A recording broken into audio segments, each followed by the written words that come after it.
عورت کو کیسے یہ احساس دلانا چاہیے کہ اس کے ساتھ کہیں پر جو ہے وہ زیادتی ہو رہی ہے یا اس کی حق تلفی ہو رہی ہے، اس کی حدود جو ہے وہ دین کیا بیان کرتا ہے؟ یعنی ایک تو انداز یہ ہے نا کہ وہ شہر شہر آوازیں بلند ہو رہی ہیں، خواتین کے حقوق کی بات ہو رہی ہے، ہم یہ نہیں کریں گی، ہم وہ نہیں کریں گی، لیکن دین مبین کیا کہتا ہے کہ اگر کہیں حق تلفی ہو بھی رہی ہے تو عورت نے کیسے آواز بلند کرنی ہے؟ دیکھیے ایسا ہے کہ اگر دین کی سمجھ ہو یا اس کو پڑھ لیا جائے یا اس کا علم ہو جی قرآن و حدیث کا، تو ہمیں دوسرے لوگوں سے سیکھ کر یہ کہنے کی ضرورت نہیں ہے کہ ہمیں ہمارا حق دیا جائے یا ہماری حق تلفی ہو رہی ہے۔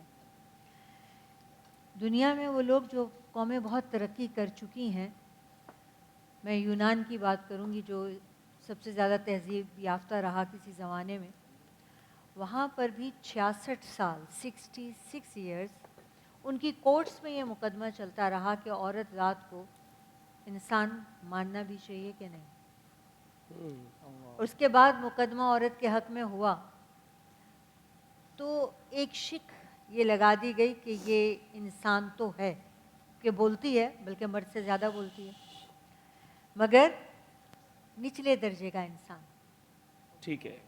اللہ تعالیٰ نے انسان کو، عورت اور مرد کو بحیثیت انسان برابر بنایا ہے۔ اب دیکھنا یہ ہے کہ ایک انسان کو مضبوط بنایا ہے اس کی ہڈی، اس کے ہڈی پنجر میں، اس لیے اس سے کام ویسے سخت والے لیے ہیں۔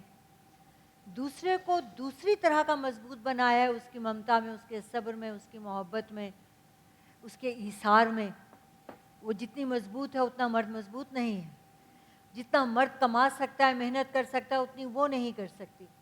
تو یہ برابر کی تقسیم ہے، مگر کچھ چیزیں جو اس میں ہیں وہ اس میں نہیں ہیں، جو اس میں ہیں وہ اس میں نہیں ہیں۔